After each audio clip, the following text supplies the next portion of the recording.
कांकेर का नरहरपुर ब्लॉक, इसे विधायक वाला शहर भी कहते हैं। दरअसल कांकेर विधानसभा में जितने विधायक चुनकर आते हैं प्रायः वो सभी नरहरपुर ब्लॉक से ही होते हैं। आज नरहरपुर का एक ऐसा युवा नेता है जो पहले शिक्षा कर्मी था, लेकिन अब राजनीति में आया तो क्षेत्र की सूरत ही बदल दी। स्वच्छता पर ऐसा काम किया कि नरहरपुर का नाम देश में पहले स्थान पर पहुंच गया। जी हाँ, हम बात कर रहे हैं नगर पंचायत अध्यक्ष भूपेश नेताम की, जिनके काम की वजह से स्वच्छता के मामले में नरहरपुर को बीते 5 साल में 1 या 2 नहीं, राष्ट्रीय स्तर के पूरे 6 पुरस्कार मिले हैं।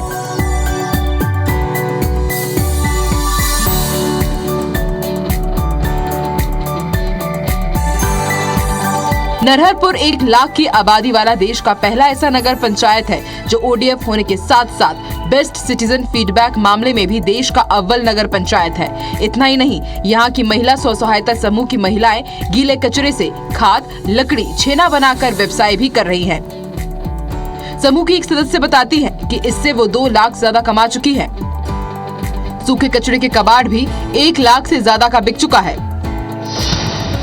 मैं भूपेश नेताम के बारे में बताना चाहूँगा कि निश्चित रूप से भूपेश नेताम के आने के बाद जो हमारा नरहरपुर कहीं ना कहीं स्पष्ट रूप से जाना नहीं जाता था, जिले में कोई विशेष पहचान नहीं रखता था। इसके पूर्व पंचायत था और उसके बाद नगर पंचायत हुआ। नगर पंचायत में आने के बाद भूपेश नेताम ने बहुत ही ज़्यादा विकास के कार्य किए।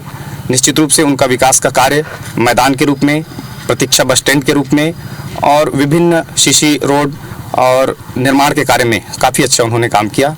और निश्चित रूप से मैं ये कहना चाहूँगा कि भूपेश नेताम जी के आने के बाद जो नरहरपुर को एक नई पहचान मिली है, वो आप सभी देख सकते हैं। वो विकास कार्य यत्र तत्र आपको नज़र आ जाएंगे। बस यही साफ सफाई रखना है, हर घर में समझाना है कि गीला सूखा अलग अलग दो, बाहर नहीं फेंकना है कचरा। हमारी गांव की साफ सफाई होगी, हमारा गांव पहला नंबर पे आएगा। ये हम लोगों ने पूरे गांव के लोगों को समझाए हैं, तब उन लोगों ने भी सहयोग दिए हैं, तब हमारा नरहरपुर छोटा शहर फर्स्ट आया है। पहले मांग ग्रामीण लोगों में मांग कर रहा था, हम लोगों ने कर रहा था कि रोड में हमको दिक्कत हो रहा था आने जाने में। विगत 40-50 सालों से मांग कर रहे थे। भूपेश नेताम जब ने अध्यक्ष निर्वाचित हुए तब उनके द्वारा मामला प्रकाश में आया तो उन्होंने कोशिश किया। फिर अब रोड बन गया है वार्ड नंबर 1 से और भजनालय रोड में।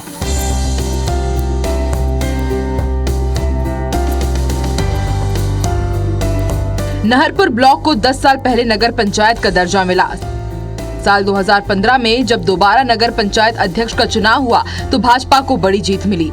भाजपा समर्थित उम्मीदवार भूपेश नेताम को नगर पंचायत अध्यक्ष के रूप में 1/3 लोगों ने वोट किया। भूपेश हाल ही में शिक्षा कर्मी की नौकरी छोड़ व्यापार और फिर राजनीति में आए थे। नई सोच के भूपेश ने नगर पंचायत की पहली बैठक में ही मूलभूत सुविधाओं को जल्द पूरा करने का प्रस्ताव पेश कर दिया।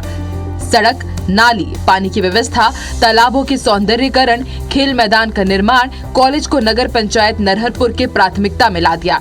राज्य सरकार की फंड की बदौलत खूब काम हुए। भूपेश दावा कर रहे हैं कि उन्होंने अपने किए गए वादों में से लगभग सभी को पूरा कर दिया है। उनके साथ काम करने वाले कार्यकर्ता और पार्षद भी उनके काम से खुश हैं। भूपेश नेताम एक पढ़ा लिखा युवा नेता है जो तेज तर्रार है, स्वतंत्र रूप से हर काम करता है, हर बात करता है। इसमें स्वतंत्रता कूट कूट की भरी हुई है, स्वयं स्वतंत्र है। ये आप भी स्वतंत्र रहते, आप भी काम करती हैं इनके निर्देशन में, कभी अध्यक्ष हैं तो आप पार्षद हैं। नहीं, अच्छा लगता है कोई अच्छा काम कर रहा है और स्वतंत्र रूप से काम कर रहा है। जो काम अच्छा है उसको अच्छा बोलने में क्या है। आप लोग को ये रहता है, आज़ादी रहती है कि कोई भी फाइल लाओ मैं तुरंत कर दूंगा, अपनी बात रखने की आज़ादी? हाँ, इस तरीके से तो हम अपना काम भी मतलब एक दूसरे पर बंधेज नहीं है, सब एक दूसरे का साथ सहयोग करते हैं। जो काम अच्छा है उसके लिए बिल्कुल सहयोग देते हैं और करते हैं। काम तो बहुत किए हैं। अभी 14 वार्ड में मैं पार्षद हूँ। 14 वार्ड में रहती सिन्हा, अटल बिहारी वाजपेयी वार्ड है। यहाँ नाली बना है, अभी तालाब का भी काम हुआ है और होने के लिए और हम लोग भूमि पूजन भी किए हैं और काम आ गया है। हाँ, अध्यक्ष बहुत तेज़ी से काम निपटाते हैं। जगदलपुर मतलब चले जाते थे, रायपुर चले जाते थे और सब काम बहुत आसानी से करवा लेते थे, सबसे मिलजुल के काम करवा लेते थे। भूपेश ने तत्कालीन राज्य सरकार के साथ मिलकर नरहरपुर ब्लॉक में एक कॉलेज भी खुलवाया। भूपेश नेताम बताते हैं कि नगर पंचायत में यातायात के साधन नहीं होने के कारण यहां से शहरों के लिए आसान कनेक्टिविटी नहीं थी, इससे व्यापार प्रभावित होता था। ऐसे में नरहरपुर में एक बस स्टैंड की जरूरत महसूस हुई। 2.5 साल पहले उन्होंने इसका निर्माण भी शुरू करा दिया। इसके परिणाम स्वरूप 1-2 सालों में ये बस स्टैंड बनकर तैयार हो जाएगा। बरसों से मांग की जा रही सड़क का निर्माण कार्य भी शुरू करवा दिया गया है। वहीं बीते 5 साल में नरहरपुर के लिए कोरोना के अलावा मलेरिया भी एक बड़ी समस्या थी। भूपेश ने न केवल कोरोना और मलेरिया के मरीजों का इलाज करवाया, बल्कि इसके रोकथाम में भी प्राथमिकता दी। वहीं स्वच्छता फंड से लोगों के घर में गीले और सूखे कचरे के डिब्बे बंटवाए गए। उन्हें कलेक्ट करने के लिए गाड़ियां खरीदी गई। कचरे को पृथक करने के लिए SRLM सेंटर का निर्माण कराया गया। महिला स्व सहायता समूह की सहायता से लोगों को जागरूक भी किया गया। इस ताजा प्रयास की मेहनत रंग लाई और नरहरपुर को साल 2017 में ODF घोषित किया गया। इसके बाद साल 2018 में इसे बेस्ट सिटीजन फीडबैक पुरस्कार दिया गया। इसी साल नरहरपुर को स्कॉच ऑर्डर ऑफ मेरिट पुरस्कार भी मिला है। साल 2019 में नरहरपुर को 1 लाख की आबादी वाले नगर पंचायत में क्लीनेस्ट सिटी का पुरस्कार मिला। साल 2020 में कचरा संग्रहण और संधारण के लिए नरहरपुर को आत्मनिर्भर नगरीय निकाय घोषित किया गया। नरहरपुर में काफ़ी अच्छे विकास हुए हैं इन 5 सालों में। सड़कें अच्छे से बनी हैं और साफ सफाई के मामले में नगर पंचायत का नाम तो यहाँ से पूरे देश में रोशन हुआ है। और आवास योजना के बारे में कहें तो हमारे नरहरपुर में इतने आवास बने हुए हैं जो कहीं उतना आवास नहीं बना होगा, इतने आवास बने हैं नरहरपुर में। और पानी, स्वच्छ जल, पेयजल, सबकी सारी सुविधाएं नरहरपुर में अभी सुचारू रूप से चल रही हैं। भूपेश नेताम जी को जब नगर पंचायत के लिए चुना गया, उसकी युवा सोच और मिलनसार स्वभाव को लेकर ही भूपेश नेताम को यहाँ नरहरपुर की जनता द्वारा चुना गया। उनके जो सोच है उसके हिसाब से आज नरहरपुर में जो विकास हुए हैं वो विकास चारों ओर दिखाई दे रहे हैं। युवा होने के नाते वह नया विषयों पर विचार करते हुए नगर पंचायत में अलग अलग क्षेत्र को डेवलप किए। पहले होती ये थी कि जहाँ नदी बहती थी वहाँ ग्रामों का बसेरा होता था, लेकिन आज जहाँ सड़क, पेयजल और स्वास्थ्य की सुविधा होती है वहाँ नगर के बसाहट होती है, वहाँ विकास होता है।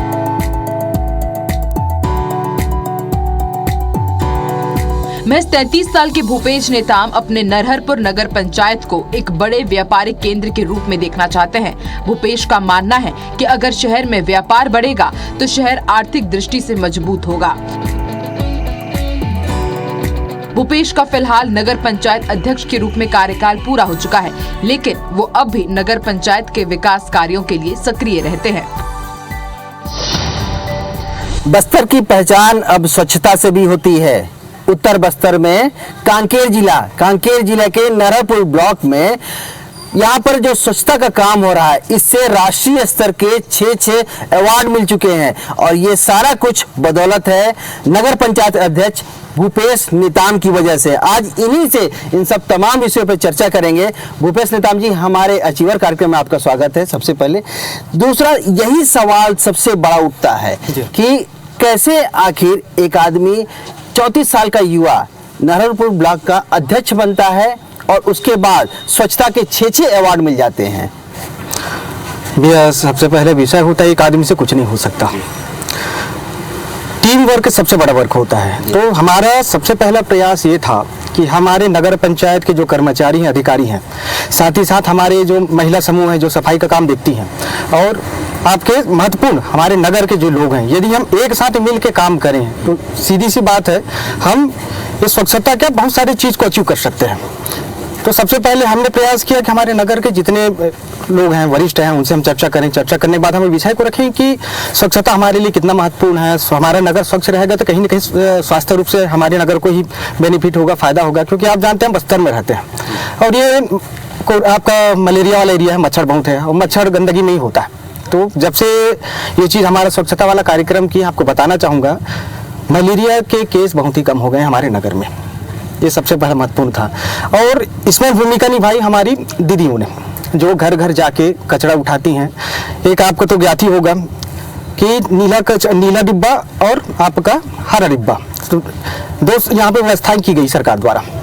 तो नीला डिब्बा में आपको सूखा कचरा रखने हैं और हरा डिब्बा में आपको गीला कचरा रखने हैं। तो उस कार्य को हम आगे बढ़ाते हुए ये संपूर्ण नाहपुर में हमारे द्वारा किया गया, जिसका परिणाम है कि आज हमने 1 नहीं 2 नहीं लगातार 3 वर्षों में हम 6 अवार्ड लिए हैं।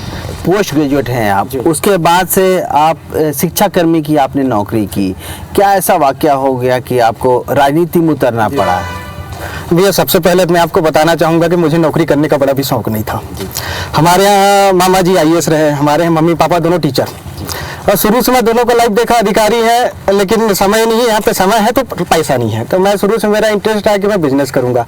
लेकिन जैसे ही मैं 2009 में ग्रेजुएशन हुआ, ग्रेजुएशन होने के बाद मैं पेपर दिलाया था, जब उसी समय स्टार्ट हुए थे टेट का एग्ज़ाम, और उसमें मेरा लग गया था आपके वर्ग 3 में, और पोस्टिंग भी मेरा 5 किलोमीटर दूरी में ही था। मैं बोला चलिए नौकरी कर लेते हैं। तो मैं 3 वर्षों तक नौकरी भी किया, और वहाँ पे 11वीं 12वीं को मैंने भौतिक भी पढ़ाया 3 वर्षों तक। उसके पश्चात एक वैकेंसी निकली हमारे नरहरपुर में गैस एजेंसी की HP की, तो उसमें भी मैं डाल दिया। ऊपर वाली की कृपा से गैस एजेंसी भी मिल गई, परंतु नवरत्न में आते हैं हमारे गैस एजेंसी पेट्रोल पंप, उसके नियमानुसार हम सरकारी नौकरी नहीं कर सकते, इसलिए नौकरी मुझे छोड़ना पड़ा। जस्ट पता नहीं मेरे साथ 3 साल के ही गैप में आगे बढ़ने का रहता है। तो जस्ट 3 साल के बाद 2015 में नगर पंचायत का चुनाव हुआ जी। और शुरू से मेरा रुझान जो रहा है, मैं शुरू से मेरा आइडल या बचपन से किसी को मानता हूं तो मैं माननीय अटल बिहारी वाजपेयी जी को मानता हूं। तो सीधी सी बात है, वो जिस पार्टी से रहेंगे मैं उसी पार्टी से ही मैं चुनाव लड़ूंगा। और हमारी जनता ने मेरे पर विश्वास भी दिलाया, और कहीं न कहीं आपको बताना चाहूंगा कि 1/3 मतों से मुझे विजय किया गया। और अध्यक्ष के लिए यहाँ 10 लोग खड़े थे, और छोटी मोटी चीज नहीं होती है 10 लोगों को पराजित करना। कौन कौन सा वादा आपका पूरा हुआ, क्या पूरे काम हो गए आपके? हमारे ना 21 घोषणा पत्र रहे। 21 में हमने 18 जितने भी हमारे वादे हैं उसको पूरा कर दिए, जिसमें आप जानते हैं छोटे बड़े बहुत सारे वादे होते हैं। तो हमारे महत्वपूर्ण जो वादा था 1 नंबर और 4 नंबर वार्ड का रोड बनाना, इसलिए जरूरी था क्योंकि 1970 के दशक से वहाँ पे मांग आ रही है कि वो वहाँ पे रोड होना चाहिए, वहाँ पे रोड ही नहीं था। तो मैंने सोचा सबसे पहले तो हम इसको बेड़ा लेकर काम करेंगे। और हमने दोनों वार्ड में एक का दूरी 2.5 किलोमीटर है और एक का दूरी 2 किलोमीटर है। तो हमारे द्वारा वो कार्य को किया गया, और जनता भी इस विषय के लिए बहुत खुश है कि उनकी रोड बन गई। और अब कहीं ना कहीं वो नाहपुर से कनेक्ट हैं, क्योंकि उनको ये लगता था कि भले हम नाहपुर के वार्ड हैं लेकिन हम नाहपुर के निवासी नहीं हैं। तो इससे एक बहुत अच्छा चीज़ हो गया। आपके कई सारे घोषणा पत्र में पूरे हुए, कौन कौन सा ऐसा काम बचा, क्योंकि ये महिला जी है, चुनाव होना है, जी प्रशासक जी, और कौन कौन से काम आपको ऐसा लगता है कि आगे बढ़ाना है? देखिए भैया, मेन हमारे महत्वपूर्ण जैसे आप देखेंगे ये बस स्टैंड का काम हमारे द्वारा कंप्लीट कर दिया गया है। साथ ही साथ अभी भी यहाँ जितने भी आपके बेस हैं उसका काम चल रहा है। उसके साथ साथ हमने, क्योंकि मैं खुद युवा हूँ तो मेरा सदैव एक लगाव युवाओं से ज़्यादा रहा है, तो स्पोर्ट के क्षेत्र में भी मैंने काम करने का प्रयास किया। और 91,82,000 का मैंने ग्राउंड का विस्तारीकरण भी कार्य करवाया। और सुन के बड़ा खुशी होती है कि हमारे बच्चियाँ का दोनों दो बच्चियों का सिलेक्शन आपके नेशनल में हुआ है। और सुपर 6 फुटबॉल में हमारे 2 बच्चे यहाँ से खेलने गए हैं और नेपाल में पाकिस्तान को हरा के आए हैं। ये तो हमारे लिए बड़ा गर्व का विषय है। और व्यक्ति जो कार्य करता है उसमें यदि उसका रिजल्ट मिलना चालू हो जाता है, परिणाम मिलना चालू हो जाता है, तो कहीं ना कहीं आत्मिक खुशी बहुत होती है। तो ये थे हमारे साथ भूपेश नेताम, ये अभी नगर पंचायत के अध्यक्ष थे। एक बात जरूर ये नोटिफाई करने वाली बात है कि कांकेर 2 ब्लॉकों में बटा है, कांकेर और नरहरपुर। अधिकतम 70% जो नेता है वो पार्षद है, और जो विधायक की टिकट है वो इसी ब्लॉक से आते हैं। वर्तमान में शिशपाल सोरी जी भी इसी ब्लॉक से आते हैं। ऐसे में जब यहाँ से प्रतिनिधित्व मिल रहा है तो लगातार यहाँ के जो युवा हैं वो राजनीति की ओर उनका ध्यान आकर्षित हो रहा है। और ऐसे जो नेता हैं वो वाकई में बेहतर यहाँ पर काम कर रहे हैं। और ऐसे स्थानीय लोगों का मानना है कि इस तरह के नेता अगर आगे बढ़ेंगे, अच्छी सोच होगी, तो जरूरी छत्तीसगढ़ और पूरे देश का विकास होगा। आज के अचीवर में इतना ही। अगले नए अचीवर में फिर आपके साथ एक नए शख्सियत से मुलाकात होगी। तब तक मुझे दीजिए इजाज़त। नमस्कार।